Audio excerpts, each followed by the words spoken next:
Hace exactamente una semana a esta misma hora estábamos narrándoles cómo desde la oficina Oval el recién estrenado presidente de los Estados Unidos, Donald Trump, firmaba una batería de órdenes ejecutivas de muy diversas, sobre muy diversas temáticas, pero varias de ellas efectivamente que tenían que ver con la frontera y con la promesa que hizo desde el día uno de su campaña, nada de esto es sorpresa, desde el día uno de su campaña, de que iba a deportar a la mayor cantidad de migrantes en la historia de Estados Unidos. No sabemos si lo va a lograr.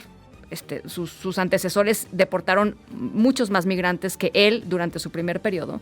Y estamos a una semana todavía digamos, de que empezó la administración propiamente dicha. Pero eso no quita que, por supuesto, haya elementos muy preocupantes que nos hacen pensar que quizá efectivamente en las próximas semanas empiece esta ola más grande de detenciones y eventualmente de deportaciones hacia muchos países, incluyendo por supuesto México. William Murillo, presidente ejecutivo de 1-800migrante.com, gracias por platicar con nosotros esta tarde, William. Hola Ana Francisca, buenas tardes, un placer estar con ustedes. ¿Cómo lo estás viendo? Una semana, pero ya tenemos, digamos, ciertos elementos que nos hacen pensar que quizá la construcción jurídica del plan está en marcha, ¿no? Bueno, mira, yo creo que esto hay que manejarlo como si fuera un terremoto. Fue un remesón muy grande y vamos a tener remesones pequeños a lo largo de los próximos meses.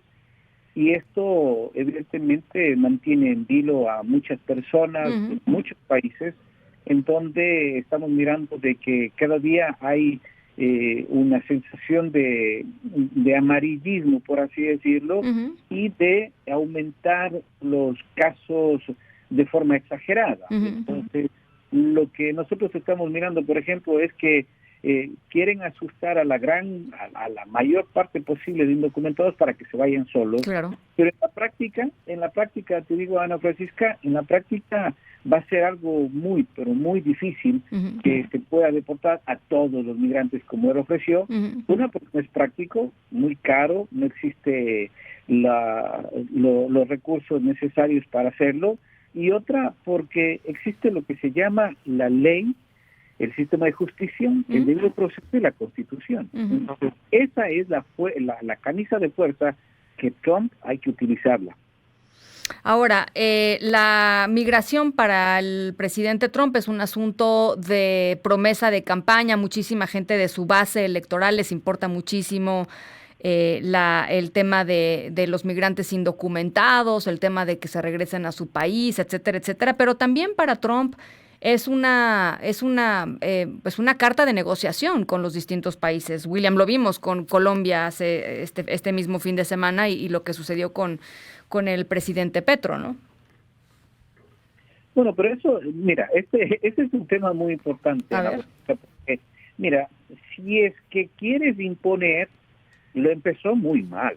O sea, Trump, claro, cuando tú miras de que Estados Unidos quiere hacer tal cosa, Estados Unidos fuera de sus fronteras es un país poderosísimo, poderosísimo. Entonces, cualquier persona, cualquier país que se le enfrente afuera en el ámbito internacional Uh-huh. va a pagar las consecuencias.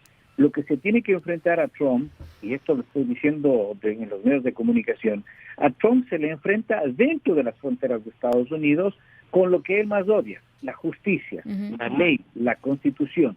Entonces, te digo un ejemplo. De los 150, 160 colombianos que están ahí, te aseguro que violaron sus derechos a muchos de esos colombianos y no les dieron la oportunidad para presentarse ante el juez, Uh-huh. no les dieron la oportunidad para pedir un asilo. Estoy más que seguro. Entonces, ¿por qué te digo seguro? Porque eso vimos en su primera administración Uh-huh. y eso están acostumbrados los oficiales de migración. Entonces, cuando todo esto sucede, cuando nosotros miramos que el debido proceso no se cumple, si me preguntas a mí, ¿yo qué hubiera hecho? Mira, yo lo hubiera dicho muy bien. Son 160 colombianos, voy a conversar primero con ellos para ver si es que se les violaron los derechos civiles en Estados Unidos. Uh-huh. Averiguo de todos y resulta que hay 100 que le violaron sus derechos. Entonces, ellos tienen que entrar a un proceso jurídico como la Constitución y la ley lo mandan en Estados Unidos y el resto que sí ya no tiene nada que hacer y que tiene una orden de deportación en firme, a ellos sí lo reciben. Y tienen que cumplir la ley. Uh-huh. Uh-huh. Entonces, esa es la clase de cosas que se deberían estar hablando en una forma de respuesta al bullying político que nosotros estamos viendo. Sí. Si se deja que Trump haga lo que le da la gana, olvídate, nadie le va a parar para que se quede con el canal de Panamá, y si le gusta quizás algunas islas mexicanas o las Galápagos de Ecuador o las Malvinas en Sudamérica. O sea, se tiene que hacer algo al respecto. Ahora, eso cuesta un montón de dinero. Sabemos, por ejemplo, que el gobierno mexicano a través de los consulados ha contratado a despachos de abogados en los Estados Unidos, pues precisamente para tratar de litigar, no sé si todos los casos, pero una parte de los casos que se vayan presentando, pero eso cuesta mucho dinero, William.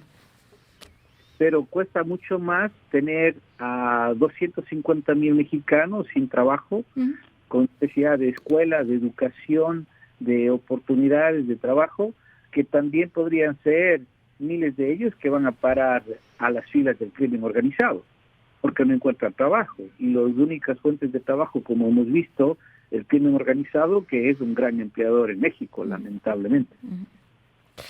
Bueno, pues ahí está, creo que es interesante la propuesta. O sea, de fuera no hay manera de combatirlo, dices, lo que hay que hacer es combatirlo desde dentro. Lo mismo sucede con el tema comercial, ¿cierto? O sea, los mexicanos tienen que buscar aliados en Estados Unidos con empresas estadounidenses para que ellos, a través también de sus propios medios y congresistas, etcétera, etcétera, puedan ejercer algún tipo de presión, quizá.